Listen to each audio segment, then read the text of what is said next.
Hi, today I have a message called Being Joined Eternally. So, beginning with the door to the light is open. When we're not feeling good, we've kind of clamped down, we've turned away from an open door. So, it gets shown to me as I can have my eyes shut or I can have my eyes open. I can be willing to see what's really here, which is no different from what I always say, or I can be focusing on whatever the ego has given me to focus on. And it's good to notice, what does the ego want me to focus on? What is this not good feeling associated with? Because from there, I'm going to look away. I'm going to look in another direction. Or you could say I could look right through it to see what's actually present, kind of behind it, within it, beyond it. And it's the light. If the light is all that ever existed, and it's you and it's me and it's everyone, and it cannot vary, and it cannot have an opposite, then that's what's truly here. And that's very simple. It might be complicated for us because we're so accustomed to turning toward ego and trying to analyze and sort and interpret defensively and come up with an analysis or a plan of action from this place of lies, if that feels natural and normal to us, and the defense feels natural and normal to us and necessary. But now we get to really look into the heart of this defense and little by little take it down to acknowledge what's here, what has no opposite, what's always peaceful, what loves everyone, or what is the love that everyone actually is. We acknowledge this instead, and then we wait to see what instruction we receive. Okay, strange tensions may seem to be in and around characters. It's just the projected remnants of the net you cast upon yourself. So the idea that we're always looking in a mirror, and when we see something profoundly disturbing over there, it seems that we must do something about it, and we well may do that if that programming is still in us. And that's okay. We never have to try to force behavior, to hold back behavior, or to force ourselves to do something. We don't have to do that. Our behavior is programmed in by any fears we're still holding on to. That's programmed in. But every day is a chance to run into those fears. And when I'm looking at another character and I'm seeing some sort of strange tension around them, that's what's left over of the prison I've made around myself, and I'm seeing a symbolic depiction of it. So rather than believing that strange tension means anything real about this character, I'm thinking of, I can instead think of the being who is joined with me and is not the source of any strange tensions and could never be subject to any strange tensions. So really getting past the surface into the being and resting there is to allow the net I've cast upon myself to dissolve. And in my freedom, I'm not free as a separate one wandering about.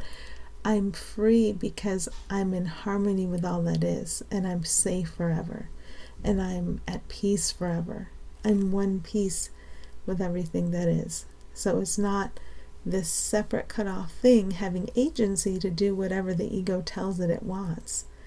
That's not free will, that's imprisoned will, being cut off from everything you are, from the freedom you actually are. Freedom is a shared thing.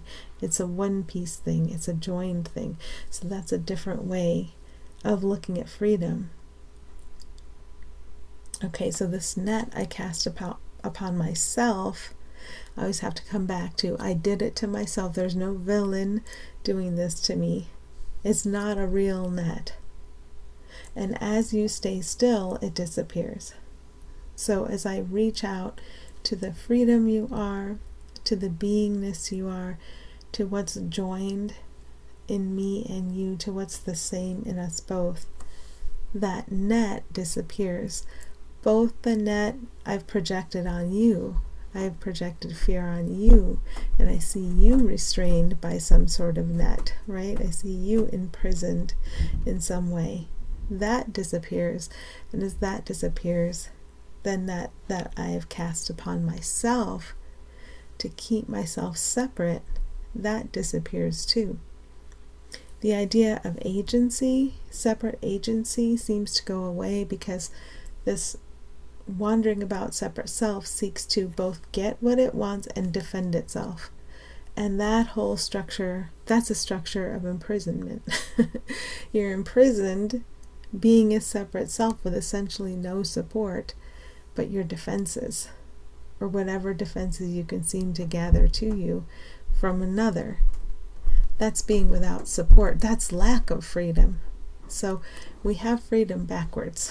We're free from all worry and all care and all need to attack if we know no one has ever attacked. If we remember, we've imagined all of this. But what we are is still here, intact. We never attacked. We're intact. We never separated ourselves off from each other. And here's our freedom. Freedom from everything we invented. Freedom from the imprisonment we invented for separate selves who would be continually preyed upon by the factors we imagined to be adversarial in our world. We've always been free from that. We just pretended that we weren't. Okay, your freedom depends on being joined eternally with everyone as they are. But you cannot be joined with an illusion. So if I'm thinking of you as an illusion, then you seem to be different than what I am. Maybe you're something who has something I'd like to get, I'd like to take from you. Or maybe you're someone who represents something I'd like to avoid, so I need to withdraw from you. That's an illusion of you. That's not you. As you are, we're already joined. We're already one piece, and we can't separate from each other. That's not possible. But I've imagined that it's possible. So as I'm looking at another, I can remind myself there's nothing there. There's everything there that I am, and there's nothing there that I am not. And it's all good. It's all good news. Everything there that's truly there is goodness without opposite. And as I learn how to pause in that space, then that goodness without opposite can give me any instructions I need. And less I need to come from this egoic defensive place of I need to figure out this person, I need to compute them, I need to plan, I need to analyze, I need to decide how to get or avoid. None of that computation needs to take place because those are all defenses and plans.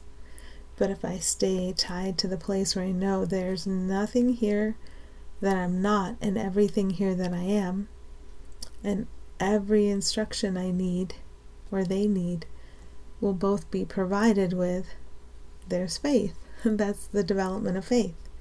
And it's okay if we don't believe that yet. If we stop to turn toward it and remind ourselves there's nothing there that I'm not and everything there that I am, and it's all good news, that reminds us of what is actually here. And ever so little we turn away from our analysis, our deciding, our differentiating, our defenses, and toward what is here for all of us. Okay, don't be distracted by that outermost layer upon a person that seems to be a perfect landing place for positive or negative judgment. There's the temptation. Ego gives us something to say or think loudly and believe in. And then on that basis we plan. Because this person is thus and such, I'm going to approach or avoid. I'm going to put him in this corner of my mind. I'm going to try to forget him. We don't know. Except that there's nothing there that I'm not and everything there that I am. And we're always joined in peace. And any instructions either one of us needs, we can be given in this moment. Because that door is open to the light. So resting there, Spirit knows everything. Spirit knows what instructions we're capable of receiving in this moment. What instructions we'd be open to. Because Spirit is both or all of us together. So Spirit knows everything about everything. The way A Course in Miracles presents it is God doesn't know the particulars of this world, which has never existed, which seems to exist, but Spirit, the intermediary sent here to us, does know all the details without judging any of them. None of them get judged positively or negatively. So Spirit's not going to see you as especially positive, but Spirit will see you as beautiful and innocent and loved and loving and worthy, because Spirit will always see the other guy as beautiful, innocent, loved, loving, and worthy. Spirit will also be fully aware of what your perception is without judging it. And so Spirit will know exactly what instructions you're capable of receiving in this moment and be able to match you up with that. So that's where we can have faith. And as much as ego shows us perfect landing places on the exterior, on a personality for positive and negative judgment, on a body for positive and negative judgment, we don't need to fall for that. Now, that being said, the body can be used as a symbol to communicate everyone's worthiness. The happiness that's here for everybody, the peace that is real. A body can be used to communicate this. A personality can be used to communicate this. Everything you see around you can be used as an instrument of what is actually here. And our only job is just to remember that and feel safe in that and open up to that and allow that. Because Spirit's not going to show us anything terrifying. Spirit's going to reassure. Spirit's going to remind us. However we allow that to happen, that we're safe. And we're loved. And everyone's worthy. Not just some, but all. Right now together. Okay. I think that is everything. Thank you.